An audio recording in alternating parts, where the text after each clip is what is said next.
नमस्कार बच्चों। ग्रीष्मकालीन अवकाश के पश्चात आज हिंदी की कक्षा में मैं आप सभी का पुनः स्वागत करती हूँ। ग्रीष्म अवकाश से पहले हमने हमारी पाठ्य पुस्तक की तीसरी कविता के बहाने, कुंवर नारायण की जो कविता है कविता के बहाने, उसका अध्ययन किया था। उसी श्रृंखला में आज कुंवर नारायण की एक अन्य कविता जिसका शीर्षक है बात सीधी थी पर का अध्ययन हम आज करेंगे। सर्वप्रथम कुंवर नारायण के जीवन से संबंधित कुछ मुख्य बातों पर हम थोड़ा प्रकाश डाल देते हैं। हालांकि हमने पहले भी कुंवर नारायण की जीवनी को बहुत अच्छे से विस्तार से पढ़ा है। पुनः पुनरावृत्ति के लिए एक बार हम यहाँ पर थोड़ा सा प्रकाश डालेंगे उनकी जीवनी पर। उनका जन्म जो है 19 सितंबर 1927 में फैज़ाबाद, उत्तर प्रदेश, भारत में हुआ। उनका कार्य क्षेत्र है कि वे कवि हैं, लेखक हैं, राष्ट्रीयता भारतीय हैं, भाषा उनकी हिंदी है और आधुनिक काल के वे कवि हैं। जिन विधाओं पर उन्होंने लिखा है वे हैं गद्य और पद्य दोनों ही विधाएं। विषय उन्होंने लिए हैं, कविता उन्होंने लिखी हैं, खंड काव्य उन्होंने लिखे हैं, कहानी उन्होंने लिखी है, समीक्षा भी उन्होंने की है। साहित्यिक आंदोलन के अंतर्गत नई कविता में भी उन्होंने अपने लेखन कार्य की दक्षता को बताया है। प्रमुख कृतियाँ उनकी हैं चक्रव्यूह, आत्मजयी, वाजश्रवा के बहाने, हस्ताक्षर, जो कि यहाँ दिए गए हैं उनके। 2005 में ज्ञानपीठ पुरस्कार से सम्मानित उन्हें किया गया है और तार सप्तक के प्रमुख कवि माने जाते हैं। आत्मजयी जो है उनका प्रबंध काव्य है और उसके अलावा कुछ अन्य मुख्य जो कृतियां हैं उनकी वे हैं कोई दूसरा नहीं और कुंवर नारायण इन दिनों। हमारे पाठ्यपुस्तक की जो कविता है बात सीधी थी, यहाँ पर बात की सरलता की बात यहाँ पर की गई है कि किस तरह से बात जो है वो बहुत ही साधारण सी थी, लेकिन चमत्कार के चक्कर में किस तरह से वे उलझती चली गई और जो वास्तविक उसका भाव था, जो वास्तविक उसका अर्थ था, वो धीरे धीरे किस तरह से विलुप्त होता चला गया। उसी विषय पर इस कविता को लिखा गया है और उसकी भाषा की जो सरलता है उसको बताने का प्रयास जो है यहाँ पर कुंवर नारायण जी ने किया है। तो आइए शुरू करते हैं। कविता बात सीधी थी पर। बात सीधी थी पर एक बार भाषा के चक्कर में ज़रा टेढ़ी फंस गई।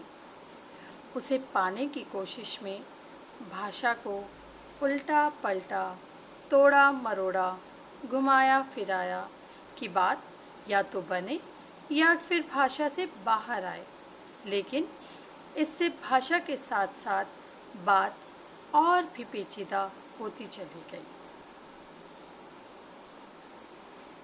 इस कविता में भाषा की सहजता की बात कही गई है और कवि ने ये बताने का प्रयास किया है कि अक्सर भाषा के चमत्कार के चक्कर में जो भाषा है वो दुरूह हो जाती है। कई बार जो बात हम बहुत सहजता से, बहुत सरलता से बताना चाहते हैं, जब हम भाषा के चक्कर में फंस जाते हैं, या हम ये कह सकते हैं कि जब हम भाषा में चमत्कार उत्पन्न करना चाहते हैं, तो कहीं ना कहीं भाषा का जो वास्तविक अर्थ है वो कहीं ना कहीं खो जाता है। तो इस पद्यांश में कवि कहना चाहता है कि वह अपने जो मन के भाव हैं उन्हें सहज रूप से अभिव्यक्त करना चाहते थे, कि कवि अपने मन की बात को बहुत ही सहजता से, बहुत ही सरलता से अभिव्यक्त करना चाहते थे, लेकिन जो समाज की प्रकृति है या समाज में जो वाहवाही लूटने की जो अभी प्रकृति है, उसे देखते हुए उसे प्रभावी भाषा के रूप में प्रस्तुत करना चाहा। ठीक है, तो कवि ने चाहा कि समाज में जहाँ वाहवाही लूटने की बात आती है तो क्यों ना अपनी भाषा को प्रभावी रूप में प्रकट किया जाए। पर भाषा के चक्कर में भावों की सहजता कहीं ना कहीं नष्ट हो गई। भाषा के चक्कर में फंसना अर्थात बुरी तरह से फंस जाना। जरा टेढ़ी फंस गई, यहाँ पर देखिए मुहावरे का प्रयोग किया गया है, टेढ़ी फंसना अर्थात बुरी तरीके से फंस जाना। तो जब कवि ने भाषा को में चमत्कार उत्पन्न करना चाहा, जब भाषा को दुरूह बनाना चाहा, या हम ये कह सकते हैं कि प्रभावी बनाने के चक्कर में जो कवि की बात थी वह बुरी तरह से फंस गई, अर्थात उसका वास्तविक अर्थ कहीं खो गया। उसे पाने की कोशिश में भाषा को उल्टा पलटा तोड़ा मरोड़ा। जो भाषा के भावों की सहजता थी वो नष्ट हो गई। और कवि आगे कहना चाहता है, आगे कवि कहना चाहते हैं कि जो मूल बात थी, जो मूल भाव था उनकी कविता का, उस मूल भाव को कहने के लिए उन्होंने शब्दों को, वाक्यांशों को, वाक्यों को आदि को उल्टा पलटा अर्थात उनमें बदलाव किया। ठीक है ना, उसे पाने की कोशिश अर्थात उनकी जो भाषा थी उसका जो वास्तविक भाव था, जो मूल भाव था, उसको प्राप्त करने के लिए उन्होंने भाषा में प्रयुक्त होने वाले वाक्यों को, शब्दों को में उलट फेर किया, उनको बदलने का प्रयास किया। लेकिन फिर भी फिर उसके स्वरूप को बदला, अर्थात शब्दों को उलट पुलट कर उसका प्रयोग किया। लेकिन कवि की कोशिश ये थी या तो इस प्रयोग से उसका काम बच जाए या फिर वह भाषा के उलट फेर के जंजाल से मुक्त हो जाए। कि जब कवि ने भाषा को सुलझाने का प्रयास किया, कि जहाँ उसने भाषा को प्रभावात्मक बनाना चाहा, उसमें चमत्कार उत्पन्न करना चाहा, तो जो उसकी बात थी, जो उसकी मूल कथ्य था, वो कहीं ना कहीं फंस गया, वो कहीं ना कहीं पीछे रह गया। और उस मूल भाव को जब पाने की कोशिश कवि ने की, तो उसे जब सुलझा पाने की कोशिश कवि ने की, तो वह बात जो है उलझती ही चली गई, अर्थात भाषा के जाल में फंसती चली गई और पेचीदा दुरूह हो गई। कहने का मतलब है ऐसी भाषा हो गई जिसको समझ पाना कठिन था या जो समझने के योग्य नहीं थी। कवि यहाँ बात के लिए उपयुक्त माध्यम, जो निश्चित रूप से भाषा ही है, को चुनने की सलाह दे रहे हैं। अर्थात जिस बात के लिए जो शब्द प्रयुक्त हैं उन्हें सीधे साधारण शब्दों में हमें या सीधे साधारण तरीके से उनका प्रयोग हमें कर लेना चाहिए, अन्यथा कथ्य में जटिलता जो है वो आ जाती है।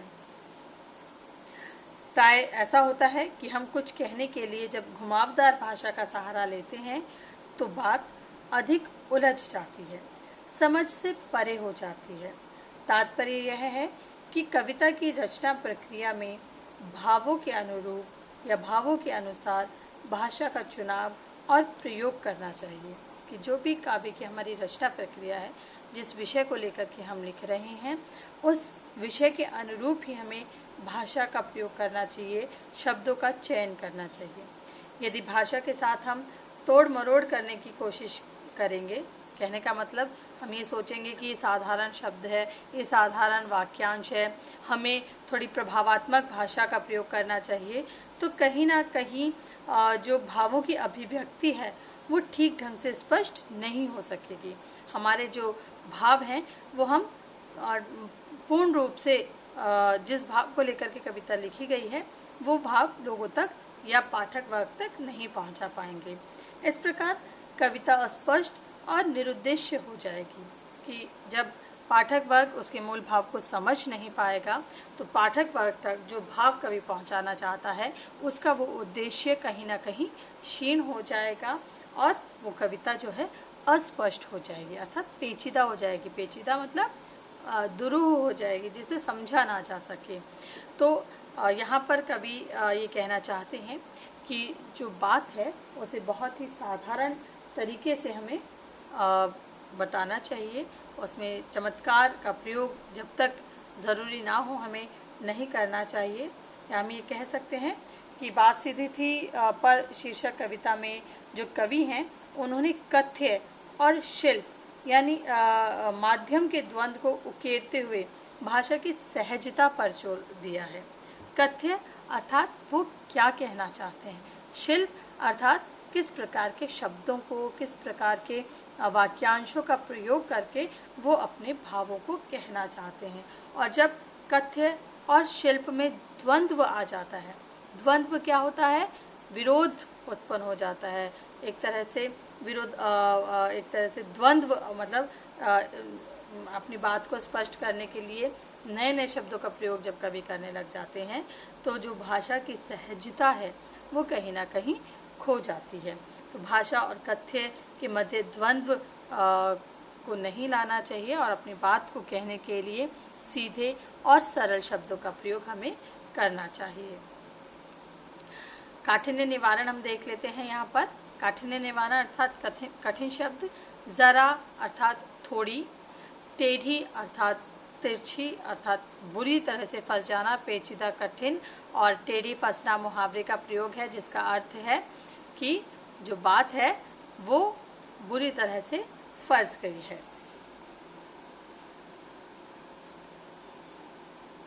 यहाँ पर अनुप्रास अलंकार का प्रयोग किया गया है। उल्टा पलटा, तोड़ा मरोड़ा, घुमाया फिराया, यहाँ पर अनुप्रास अलंकार का प्रयोग किया गया है। उसके साथ ही मुहावरों का प्रयोग है, जैसे मुहावरेदार लोक प्रचलित भाषा का प्रयोग किया गया है, जैसे भाषा के चक्कर में फंसना, टेढ़ी फंसना मुहावरे का प्रयोग किया गया है।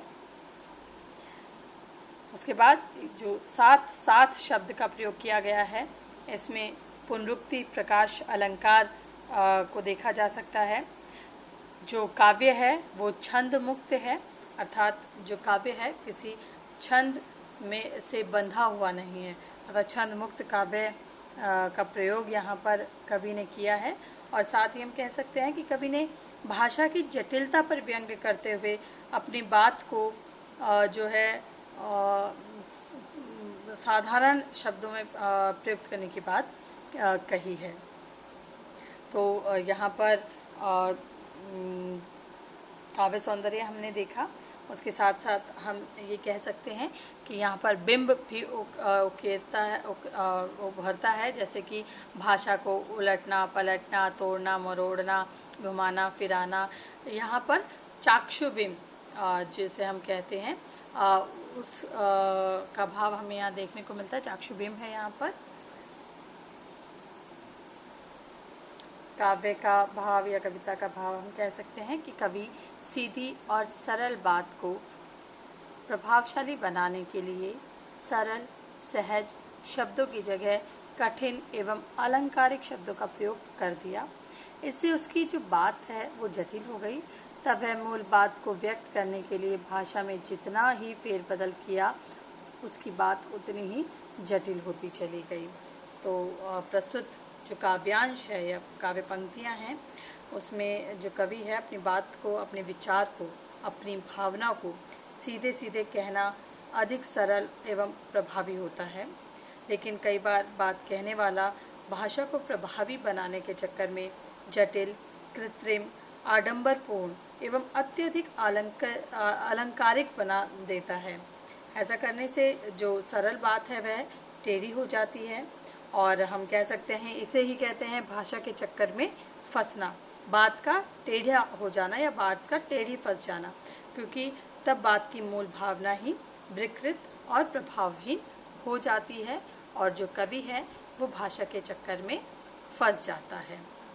आज की कक्षा में हम केवल इतना ही पढ़ेंगे और कल की कक्षा में पुनः इस कविता को लेकर के हम प्रस्तुत होंगे, जिसके अंतर्गत अर्थ ग्रहण संबंधी प्रश्न और काव्य सौंदर्य से संबंधित प्रश्नों पर भी पूर्ण रूप से प्रकाश डाला जाएगा।